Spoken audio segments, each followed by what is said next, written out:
All right. Well, I know who's going to get all the good gigs. It's everybody who's over here right now getting set up. Welcome, welcome, welcome. We have such a fantastic day that is already packed and set for you today. It's really exciting.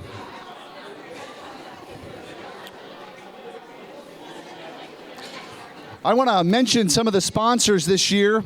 And these sponsors are especially important because when you do a conference for the very first time, you don't really have anything to go on except for something that you believe in. Something that John really believed in and he wanted and asked others for support. So the first founding sponsors are really the ones that really give the boost, the rocket fuel to really get this thing going. So we want to be a big thanks for Insperity, HPZ Marketing, and Flourish. Flourish is a sponsor as well. They're an all-in-one finance platform to simplify financial management. Also, Colab is a sponsor. Fractional Digital, Voyager U, Randy Hopner Photography. He does such amazing commercial photos. Your go-to guy. Innovative Management Tools, the assessment that you took.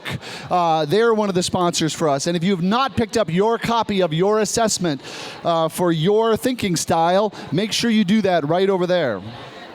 And of course, to this fabulous venue, Finnegan's. Wow, it's amazing. A tap room in the basement. This upstairs, I don't think we could have a better place. No, this might have to be our home here forever and ever. Okay, so now at this time, what I'm going to ask everyone to do is to bring the conversation down and bring your focus and attention up here. Do it right up here. Because I'm going to start talking about the really important stuff. So, how many folks found yesterday to be really inspiring? Yeah, right? Yeah, last night I had so many things going through my mind as I was thinking about this. What are some things that inspired you about yesterday? Just shout them out. Synergy. What else inspired you yesterday? Opportunity. Tactical advice. Yes, right? It was really actionable. Thought leadership, community, yeah. Getting out of your comfort zone, right? Yes, stretching yourself a little bit. Doing videos in your pajamas. Yeah, that'll be something for all of us to try, won't it? It's like, all right, I'm doing this video from the bathtub because I'm supposed to get out of my comfort zone. Please forgive me in advance, right? It is inspiring. Here's what's really, really unique about what is happening and what we're doing. This is, sure, it's a first conference, but this is atypical. This is unusual, right? Because we're not here for something that has been established and been around for a long time. We're here to be better consultants. We're here to be better fill in the blank, as any other industry conference may be.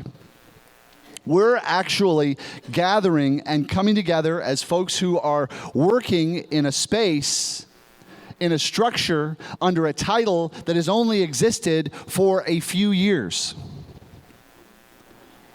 And we have a much larger opportunity as a community here together than just, is this a gig I want to do or not?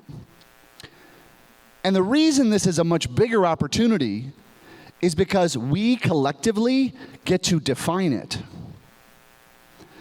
And there's a consequence if we collectively don't define it. And anybody who's had, who's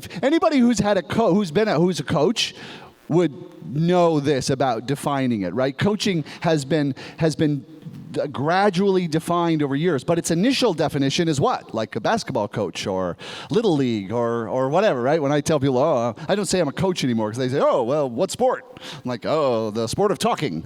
And they're like, I don't know what you're talking about. And I'm like, that's okay, neither do I, so we're all good. But this is something that we get to shape, and that's why We put so much emphasis on the relationships that you're making in this room, getting involved in the community at Voyager U, getting involved in Frak Nation, getting involved in these groups, because you're going to be getting involved in the discussion of what does this look like for a professional, fractional, fill in the blank, CMO, CFO, whatever that role would be. And what we get to decide is we get to decide what are the boundaries, what is the pay, what is the frequency, what does that look like? Because if we don't design it, industries will design it for us. And we're in a much better position to define it. In fact, as individual entrepreneurs and business owners, which is what you become when you become fractional, if you're not defining it, you're walking in and setting yourself up for projects that you may not want to deliver, or may not be set up to be what you want it to be or look like or scope right, by giving into whatever it is that they want to do. It's about coming in as the leader and sitting eye to eye with the other leader and saying, let's collaborate as peers and come up with a solution together and get this worked out and figured out and work collaboratively this way. This is not applying for a job. This is coming in as the CEO of your own concern, to speak to the CEO of the next concern, to say, I've got something for you, I can support you, but we have to put this in some boundaries and make this work and be win-win for both of us. And take the lead on that conversation. We have to do it individually, and we have to do it collectively.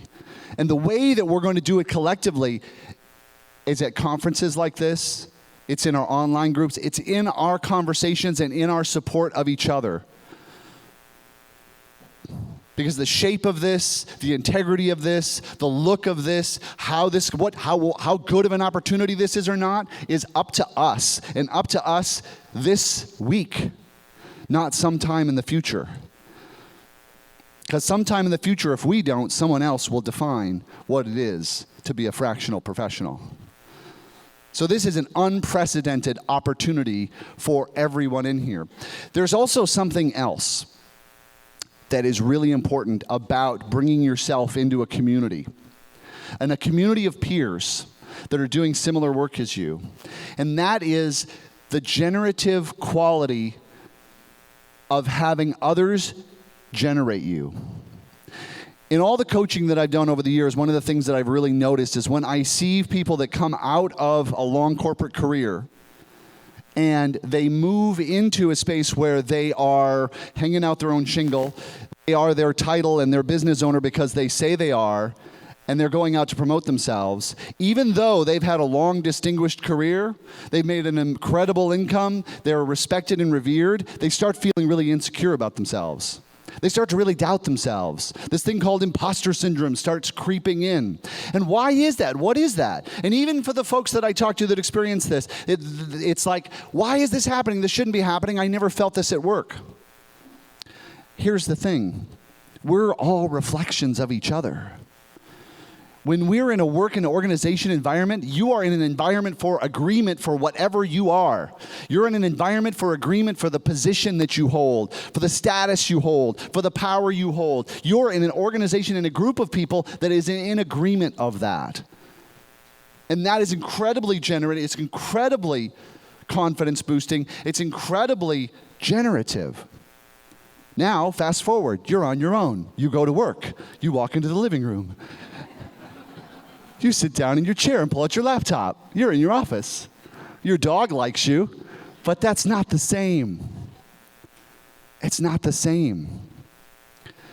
And so, yeah, we can talk about marketing and strategies and negotiation and all that kind of thing, but who you bring to that meeting, when you walk tall, being who you say you are because you say you are that person, is what seals the deal at the end of the day.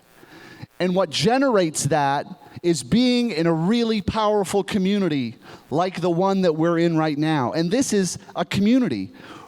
We decided, we said so. Liz said, we're a community. We're going to be a community. For 2 days, we're going to be a community. And it's up to us to see, are we going to continue being a community when we leave here?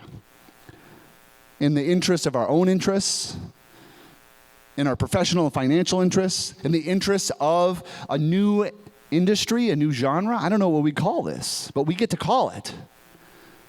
In connection with each other, and then there's just the incredible gratification of being able to be connected with other people who are doing similar work as you.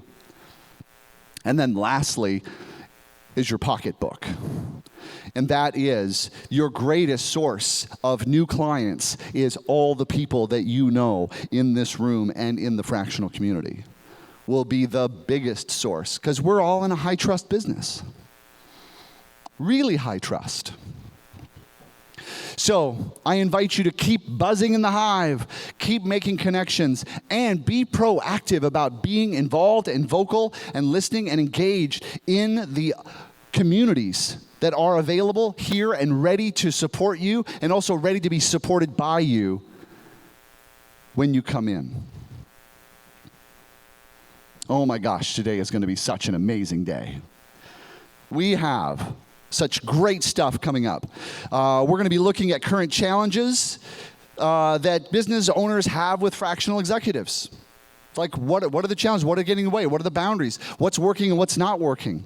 We're going to be looking at and learning about how to, how to keep going when it seems like everything's changing every moment, every minute. We're going to be talking about growth strategies so that when you're like building your business, you're not just saying yes to everything or just chasing whatever looks good. You're being strategic about it and intentional about it. It's difficult to scale when you're one. There's not that much to multiply. We're going to be talking about compensation and negotiation. We're going to be hearing more really inspiring founder stories to give us some really great perspective. And so it's going to be a fantastic day, and I'm really, really excited about all of it, and I hope you are too. So, the last thing I want to mention before I bring up our first speaker is there's a QR code on your name tag. And that QR code is your ability to leave feedback for the presenters. We really want that feedback because this is the first annual, and we want to make this better, more relevant. We want to really, really serve you, okay? There's also another link on there when you hit that, and that's a link to buy tickets for next year. Here's my invitation. If we're a community, I invite you to bring someone else into the community. You're going to be meeting a lot of other people like you come next year. And I invite you to buy 2 tickets. All right? We made a great deal. We did a really great deal on the price. And this will help us procure more sponsors, make this bigger, better. And it will be an act on your part to say, yes, I'm putting a stake into this community, and I am going to contribute to it in this way because next year will be our reunion. When we'll be able to come back and go, oh my gosh, look at what's happening now. Some of you sitting out there will be up here talking about what you've learned and what you've seen and you're sharing. So hit that QR code, give us that valuable feedback, and we'll look forward to that. Now, are you ready for your first presenter? All right, awesome. Raise your hand, right hand. Excellent. Raise your left hand. Excellent. Raise your right hand. Great. When she asks you a question, that's what you do. Pick on me. I want to ask or answer it, all right? Let's lean in. Let's get engaged, and let's show our presenters some love. They'll give you even more. Our first presenter today is a coach and speaker who inspires leaders to discover who they are and how they're meant to shine their light on the world. Her experience is met with compassionate insight and comes to life through unforgettable workshops, tools, and life-changing connections that provides the catalyst and coaching to help leaders unleash their potential. Everyone, give a big Frak 2023 welcome to Tiffany Madden!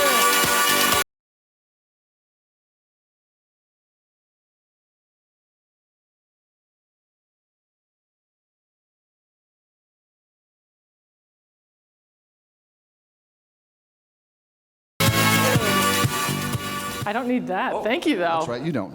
I'll keep my mic. Good morning, good morning. I want to know from the group right away if anybody in the last 5 years has experienced significant change. How many of you would say some of that change was sort of hard? I'm totally with you. But how many of you can also see that something about what happened actually was good.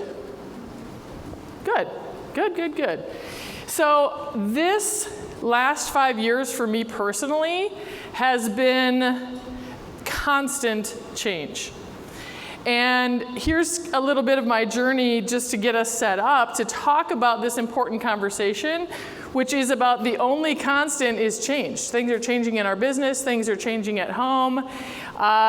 There's no way out of it. And unless you guys have figured out, like, is there some magic wand that you can wave and like everything will stop changing? I have not found it.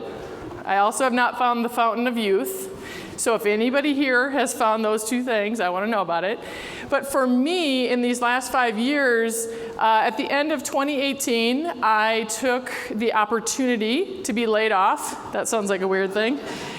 From Thomson Reuters. I'd been there for 25 years, my whole working life, and decided to step out into the world. I didn't know I was fractional until last night. So now I'm just going to claim that as my own. I'm claiming it. So I started There She Grows about 5 minutes before the pandemic started. I wouldn't recommend kicking off a business January 25th of 2020, but I survived. I'm still here, still doing the work. And I also turned 50, which that just kicked my butt, if I'm being honest. Like, it's not 40. If you haven't gotten there yet, just trust me that 50 is different than 40.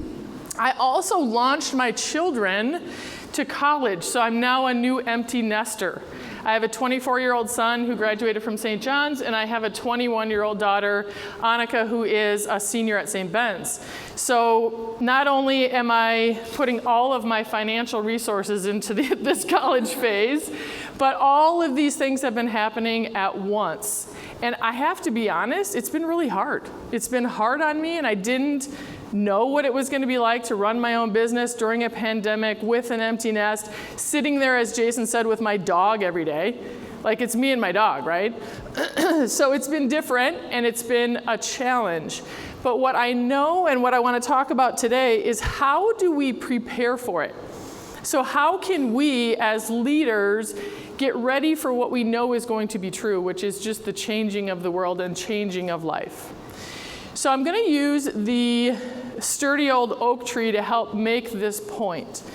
So when things are changing, the most important thing that we can have is a strong foundation. So when you think of a tree, it can handle the storms, it can shed its leaves, it can grow them back, it can do all of these things because of the strong base that it has. So in this next hour, I want to talk about tools and ideas and tips for how do we build that base so that we're ready when change happens. Okay. So to get us started, though, there's something super important I need you to have in your toolbox at all times. And it's a lifesaver, and I'll tell you more about that in a second. So we're gonna try this out, but if you didn't know it already, you have access to your breath, which is your ability in any moment, any day, any time to calm yourself down. So I'm going to teach you a very simple way that you can access calm from anywhere. So let's try this out. I want you to put your feet on the floor. If you're holding on to something, I want you to put it down. And here's what I want you to think about. So really get your foundation built. I want you to think about, this is called a box breath. And what it is it's a 4-second inhale, followed by a 4-second pause, a 4-second exhale, and then another 4-second pause. So we're going to try this out, okay? We're going to do 3 box breaths. And you can close your eyes or you can find a place to look with your eyes, whatever's most comfortable for you. But I want you to try this out. So a 4-second inhale. Pause at the top. Exhale for 4. And hold at the bottom for 4. I want you to cycle through that 2 more times.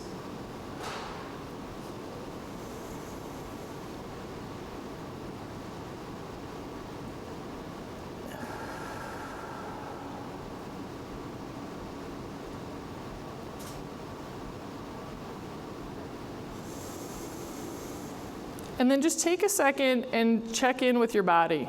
Check in with your shoulders. Are you holding any tension here? Check in with your neck. Maybe even stretch it out a little bit if you need to. But just kind of release that down and just think about letting it down and really arriving, using that breath to come back to center. I was teaching this concept last fall at a conference, and I got a message about 3 weeks later from a guy that we did this exact same thing. He learned the box breath, and he got into a medical situation by himself at home, had to call 911, and he actually used the box breath to remain calm until the ambulance arrived. So it is a tool for you to have in your toolbox to be able to bring yourself down at any time and come back to yourself, come back to your breath. So it's built in. Everybody has it. Okay, so that was where I wanted to start, just to get us together, get us here. The next thing I want to do is I want to check in on another concept. So when you think of well-being, so like the roots of that tree, the base, the foundation of who you are is rooted in your wellness, in your well-being. And well-being is defined as the state of being comfortable, healthy, or happy. So there's 8 elements to well-being: nutrition, movement, emotional, social, spiritual, intellectual, sleep, and play.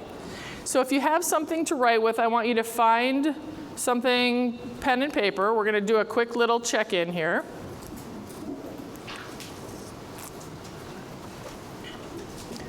So here's the scale. So I'm going to ask you 8 questions, and I want you to assess on a scale of 1 to 10, 1 being this needs work, 10 means I'm killing it, like I've got this, okay? So I'm going to ask you these 10 questions. You're going to write down the numbers on your paper 1 through 8. And I should have said this sooner, but I want you to know that all of you that are snapping pictures, this is coming to you. I'm going to give you a QR code. I want you to have all these resources. So the slides aren't going to be there, but all of the assessments, everything I talk about today is in a PDF for you, and I'll give you the QR at the end. So you don't have to do all the, you don't have to take pictures if you don't want. Okay, so number 1, nutrition. Am I fueling my body with nutritious foods daily? 1, no, absolutely not. On a scale up to 10, 10, you're killing it. Now here's the other thing about this little quick thing. This is quick. What you're feeling right now might be different tomorrow. That's okay. We're just doing a quick check-in. Number 2, movement. Am I moving my body? Scale of 1 to 10. Number 3, emotional. Am I aware of how I'm feeling?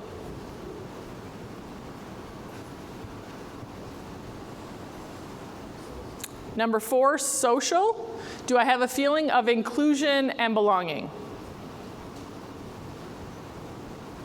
This one took a hit during the pandemic, so we're kind of coming back on that one. Number 5, spiritual. Am I connected to meaning and purpose?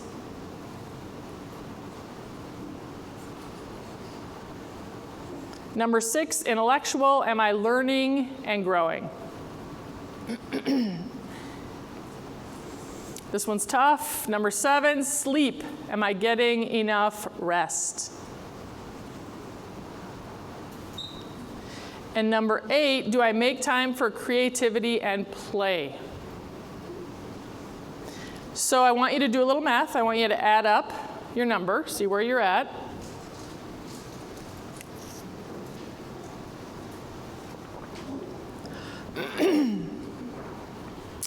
Now, before I show you the results from this and where you kind of fit in, I want you to reserve, I want you to not judge yourself. If I was standing up here and you started feeling bad about yourself because of this 8 questions, that would be counterproductive.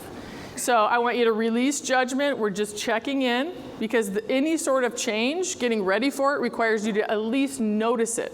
We're just in the state of noticing where we're at and taking a second to pause. Okay, does everybody have their number? Got your number? Everybody feel like they got their number? Okay. So if you can see this, I'll read it. So at the top is 72 to 80. So people who are at this level of well-being, you are at your best. Keep up the great work. You're taking amazing care of yourself. And what I love about this level, this high of a level, is that you can lead and inspire others to follow your attention to well-being. In the good, in this 56 to 71, you're holding steady and you're taking care of yourself. But are there some areas that you could stand to maybe turn up a little bit in making sure that you keep and maintain these higher levels? The okay range is 40 to 55. You are dangerously close to running out of gas. So this is getting kind of a little bit, your battery's low. There may be some areas that you want to really check into and really give some attention to. What will drive the greatest improvement for you right now? And then below 40, I had a woman not that long ago that was a 20, and it's just like, if your check engine light was on, how many of you would drive your car to the auto shop if you were getting an oil light on your car? My son, it happened. My son had that happen and drove around for like a month without telling us. That car's dead. But so below 40, so this is like your tank is empty. So what actions can you take to increase your well-being? Your self-care and well-being need attention. And ask for support. Who can actually help you address some of these well-being concerns? Okay, so when you think, here's a question. So if your cell phone right this second was on 1% battery, how many of you would be a little itchy in your seat right now? How many of you give better attention to your cell phone than you do to yourself? Just got to get honest for a second. So here's what I want to encourage you to do. So I want you to look at your number. I want you to just notice what's there. And then I want you to turn to the person that's closest to you, close by, and I just want you to talk about it. What do you make of it? What are you noticing about your number? Just like a 2-minute chat with your neighbor about your number, and I'll put this back up so you can see what the different areas were. Take 2 minutes, chat with your neighbor about it.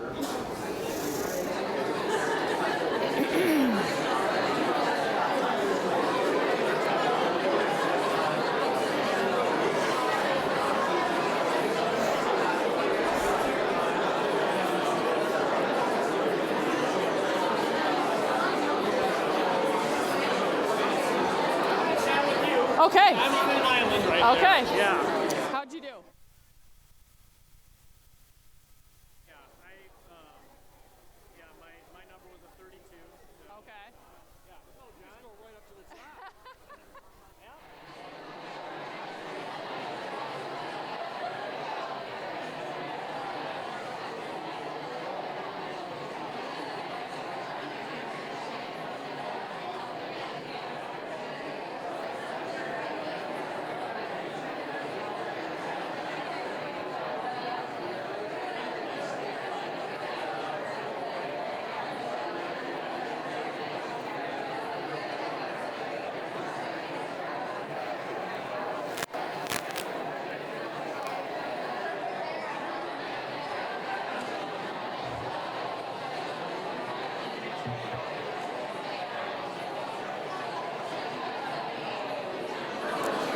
All right, stop. Stop.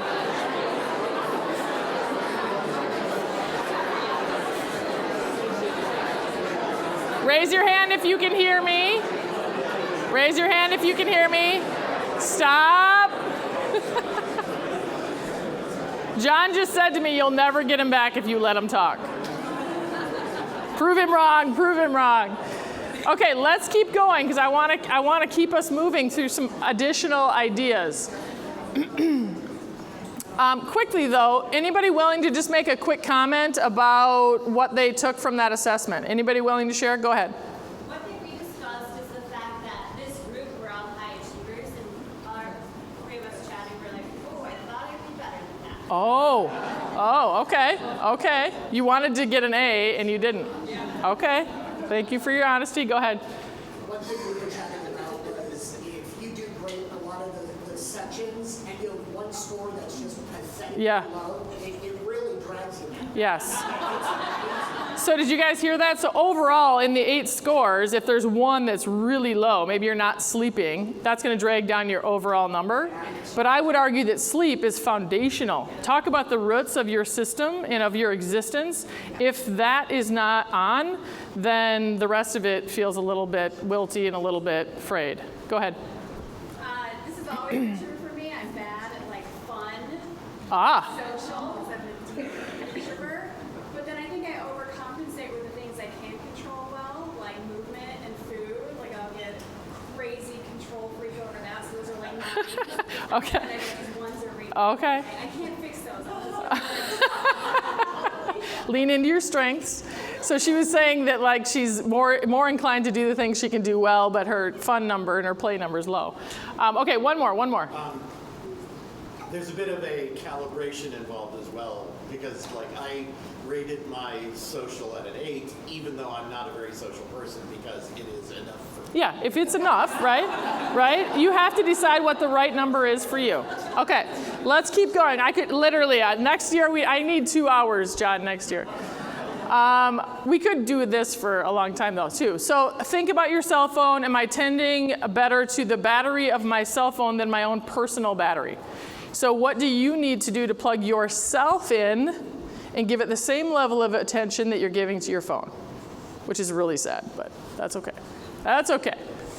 Okay, so we had the conversation. So when you think of those numbers, half is 40, right? Half was 40 was the halfway point. So if you think of an automobile, when an automobile has a full tank of gas, when it's at half or better, it is running at peak performance. When the gas starts to get low, then things aren't operating at their best. They're not operating at peak performance. So you're the same. So when your numbers get below 40, you're actually not at your best. And so giving that attention to get yourself at least half or better gets into a higher performing state. Got it? All right. You know this. I mean, you can't serve the world if you don't get yourself that level of well-being first. You've heard this a million times. That's nothing new. But think about how do you fill your own cup so that we can serve. All of you are here to serve. How do we get that right for ourselves so that we can give to others? Okay, so there's another concept that I want to jump into. And before I do, though, quick question. What is the number one reason why people do not tend to their well-being? Time, right? I don't have time to take care of myself. So I want to give you the opportunity to say no more often by teaching you a quick thing. So I want you to bring to mind something that is a hell yes for you. Like you know in your heart, your soul, your body that it is a yes. Bring that to mind for a second. Like just bring the feeling of yes, yes, yes to your body. Where do you feel that in your body? When you think of like, this is a yes, that thing, where do you feel it? Chest for you? Heart? Anybody else? Where do you feel this like yes energy? Gut?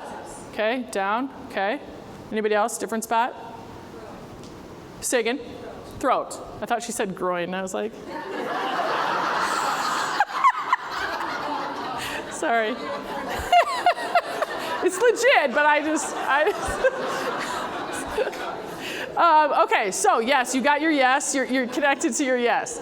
Now I want you to think about no. So bring to mind something you know is a no. Like no, no, no, I don't like this, I don't want this. Bring to mind no. Where do you feel no? Stomach. It's like a gut, chest. Ugh. Up here too. Okay, so your body is a messenger, and it is constantly trying to tell you when something is a yes or something is a no.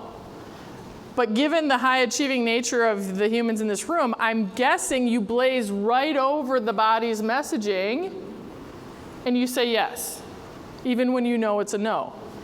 So I want you to think about tuning in before you keep saying yes to everything. Check with your body. Pause long enough to ask yourself, is this right for me? Might be right for somebody else, but that does not mean you have to say yes to everything. So I put up on the slide, I love this. If it's not a Frak yes, then it's a no.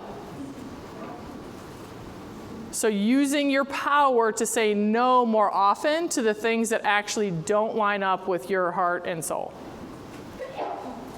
All right. So here's what I want you to do. I want you to, this is quick. You guys got to come back to me though. This is fast. This is like letting the kids out on the playground. Okay, here's what I want you to do. So I want you to stand up, and within wherever you are, I want you to high five 5 people and come back to your seat.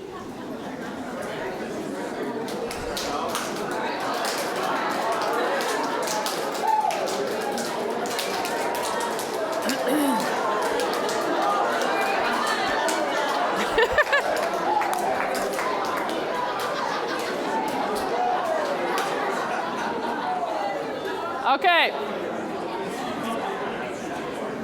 So when we did that, what just shifted in the room? I gave you the answer before. Yes. So every single day when you wake up, you are tapping in to a certain amount of personal energy that you're given in a given day. How many of you have ever been in a meeting where somebody in that meeting was draining the life blood out of the room? Don't point at anybody, don't point at me. How many of you can think of a task that when you have to do it, it totally drains you? Put me in an Excel spreadsheet, I'm out. I'm out. I know some of you love that crap, I don't. Think of a person when you're with them. I can think of even John, our friend John over here. Like when you're with him, what do you feel after you get done talking to him? Energy, right? Power, energy, all of that. So our energy is going like this all throughout the day, and it has been said that managing energy is more important than managing time. Let me say that again. Managing your personal energy, more important than managing your time. So if you notice that your energy was down and you needed to go do something, what could you do for yourself in order to refill and give yourself some energy back? What's that?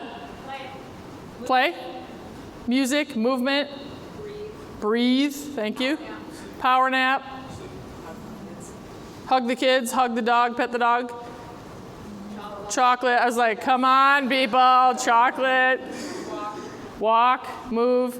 So you're doing these things, but when you can intentionally be aware of it, it's like, wow, I'm down right now in energy. I need a little hit. Then you can go access, maybe it's a funny video or your favorite song or just whatever you can do to get yourself back in to your energy. So your energy, when you think of even the oak tree, like everything that's making that oak tree possible is rooted in energy. So your energy is a really, really big part of what keeps your base strong. So I want you to think about how can I tend to that energy when I need to. Energy is life. So it is what keeps you going. So the more we can tend to it, manage it, we can keep doing what we need to do in the world. Okay, managing your energy, more important than managing your time. Okay, let's see what the next thing is here for us to do. Okay, this one, I want you to, here's what you're gonna do. You're gonna find a partner. Now, everything about this needs to be swift because Jason talked for 15 minutes into my section. So you guys have to help me get through this. Okay, so I want you to find a partner and do it quietly, and I'm gonna give you instructions. So find one person you can stand next to, and I'm gonna give you instructions. Stand up, find a partner, Don't get all talky, just do this quick.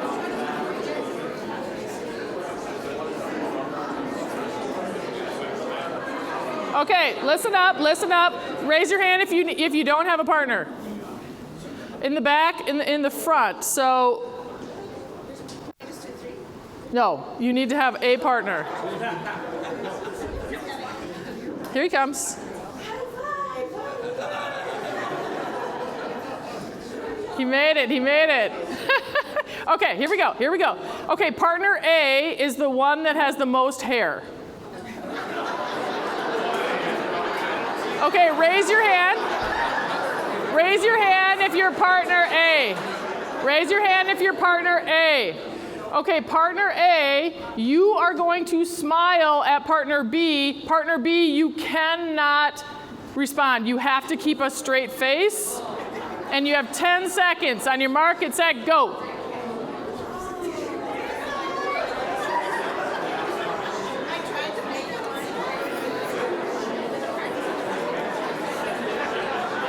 Okay, stop.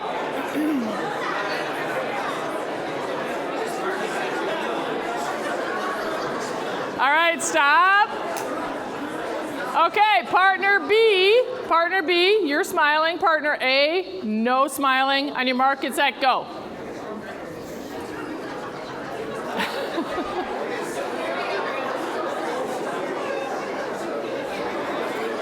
Okay, stop. Stop. Okay, have a seat.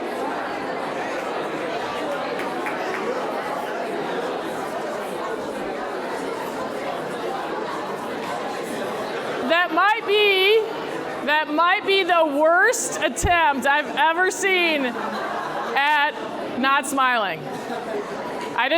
Was anybody good at this? Did anybody, where are the stoics in the room? You did well?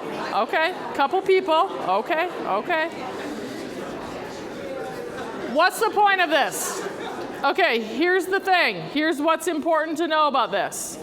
As human beings that are wired for connection, we have something in our brain called mirror neurons, which means we are mimicking the people around us all the time. So take that for a second, and now I want you to shift, and I want you to think about the top 5 people you spend the most time with. You could even write it down if you were so compelled. You are the sum total of those 5 people. So this matters because when it comes to well-being, when it comes to energy, when it comes to all of these things, the people that you're with are influencing you.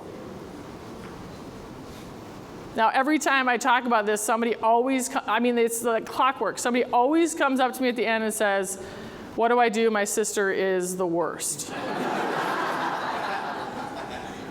Don't ask me that. I don't know what you're supposed to do about that. But it is, families included. There's a lot of people, if you think about who your people are. The reason I wanted to bring this up is so that you could think about your circle. We're here today with all of these awesome people, but when we go home, that's not always true. Sometimes we have control over it, sometimes we don't. So I want you to consider who are your top 5.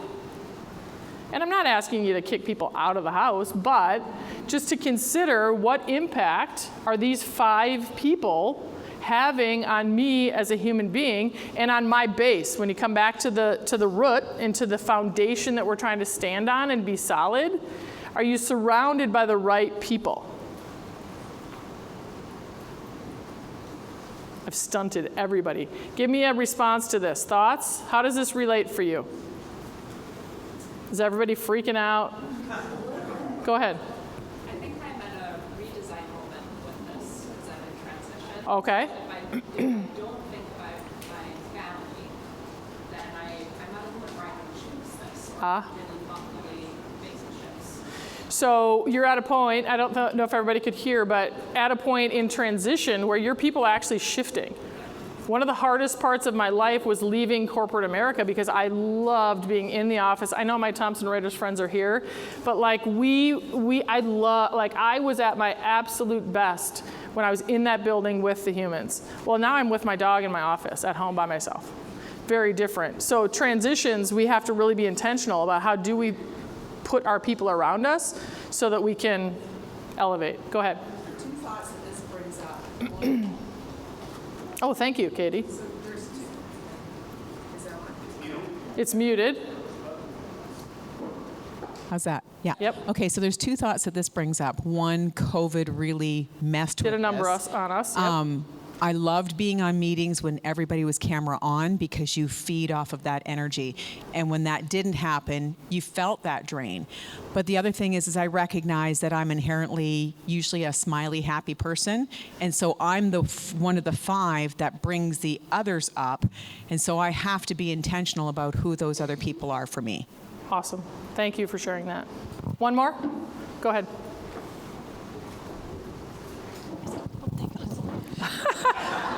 She's risking life and limb.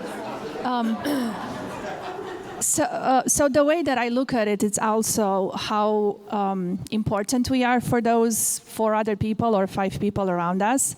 In other ways, we can really lift them and empower them. And I guess that's the bottom line of what I'm also hearing here, who we are for each other. So I think we can also generate ourselves to be very intentional and be there for others, which is always something that I know lifts all of us up. Absolutely. How many of you ever walked into your house and could immediately sense the energy in the house the second you stepped over the threshold?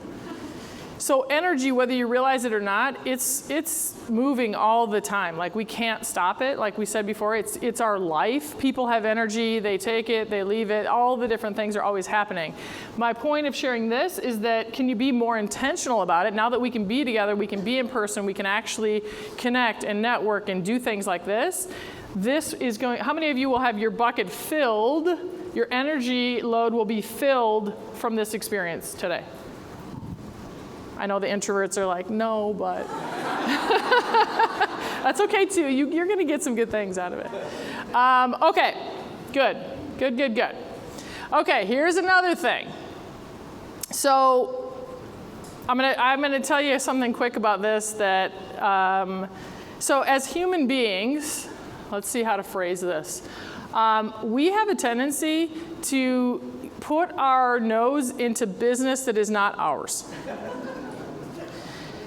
And what that does is it drains you.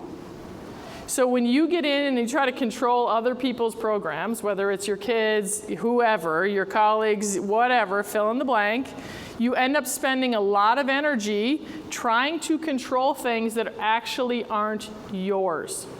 At the end of the day, what do you really have control over? Myself. And if we have control over ourselves, what does that include?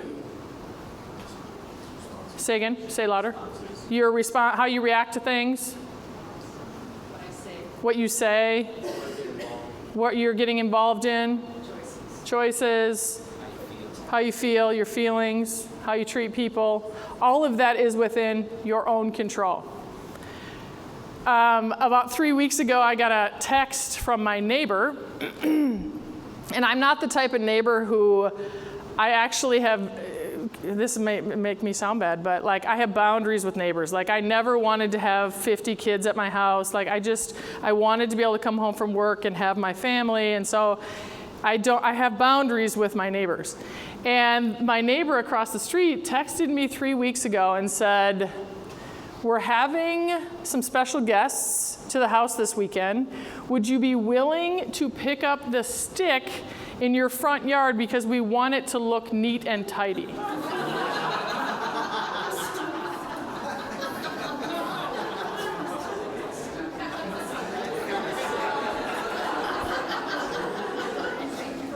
Really? So bad. So anyway, she likes to have control, clearly, and that stick was bothering her. And so she decided to leave her lane and get into mine. So I want you to think about, as you're going about your day-to-day, is focusing on what you have control of, which is just you and what you do. Other people, every time you try to get into somebody else's business, you lose energy because you truly can't control that. I knew you were going to, Kathleen, darn you. She said, did you move the stick? Did you tell her where to put the stick? Well, Corey, I wanted to tell her to frack off. I didn't, but I did not move the stick. But we can talk about that after. This lady I'm working with, you probably all know her, Kathy Paper. She's helping me with marketing, and she's like, that just doesn't sound like you, that you wouldn't go and move the stick. I'm like, don't start with me. Okay, stay in your own lane. Do what you can from where you are, your own lane. Okay, so one of the other things that we've all heard a million times and we know that it matters is this whole idea of gratitude. So if you are like me, sometimes in this entrepreneur, fractional, different life that we're all trying to live, it can be super stressful. Our minds, I mean, talk about a mind game. I've never been in this level of a inner critic, self-doubt. Is it good enough? Am I worthy? All the things. It's just your mind takes over. And what I'm working on myself is trying to pitch towards noticing all the goodness that's happening as opposed to everything that's not happening. Because when you put your energy into what's good and seeing what's good, it expands. When you focus on everything that's not working or the clients you're not getting or not, that expands. So when you think of being grateful and every single day, how many of you are super good at patting yourself on the back and being like, I rocked that? Anybody good at that? Not one person in here? John? Where's John? John? Are you good at that, John? Are you good at, he's not even in this. Forget it. Okay, so, but seriously, I speak from experience of the whole taking yourself down and not being proud and not recognizing what you're doing. That does not work. That is not going to work. So to me, the commitment is to see the good so that you can get more of the good. What's that? I'm great at that. Okay, good. I was hoping.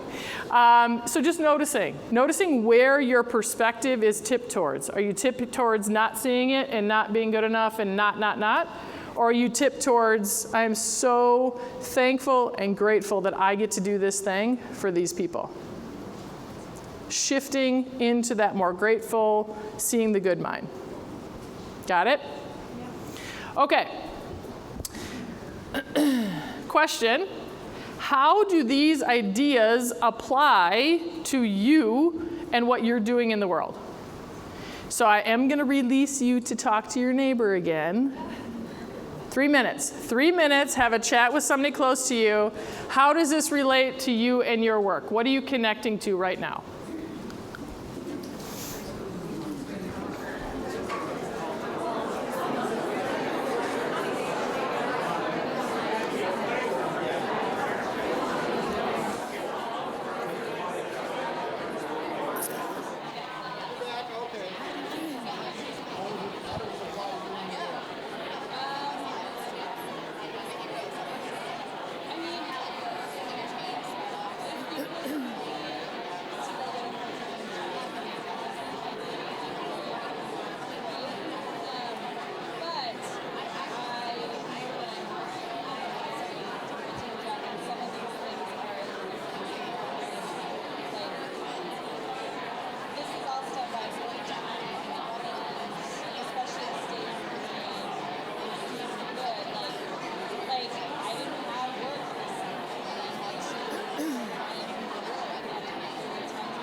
Did you get any smiling? Yeah.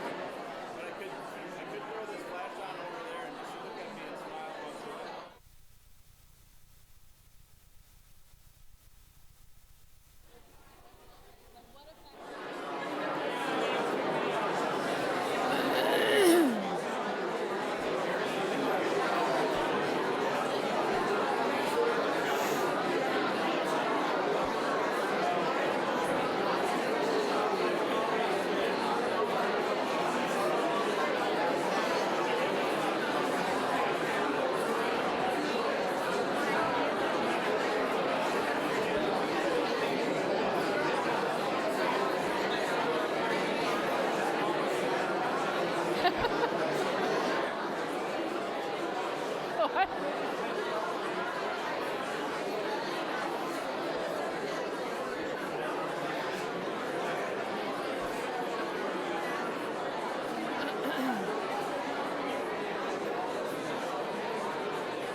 All right, stop.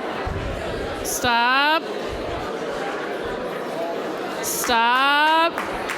Yeah, you got it, you got it. Katie, do we still have the microphone? Okay. Would love to hear from a couple people about your conversation. Anybody willing to share with the room what you talked about in your group? How does this relate to your work?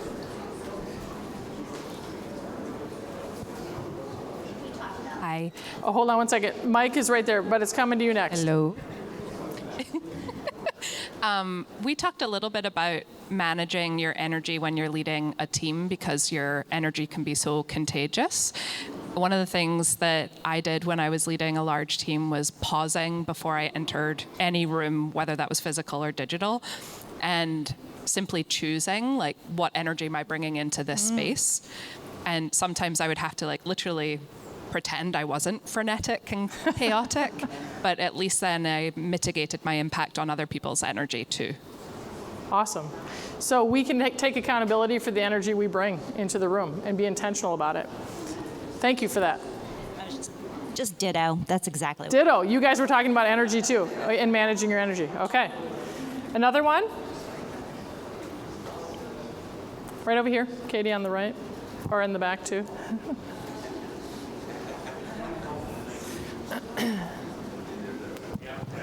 Yeah, I realized on thinking about it that I actually do a decent job at see the good because my husband and I will say, hey, I want you to be proud of me. I did that task I've been afraid to do that I've been putting off, or I did a thing today that I felt really proud of, and then we celebrate each other's little wins. And even though it's small, it makes a difference because it makes you see those things and you have somebody to celebrate with you and be proud of you. So it's easier to do that than doing it by yourself, to have somebody to celebrate with you.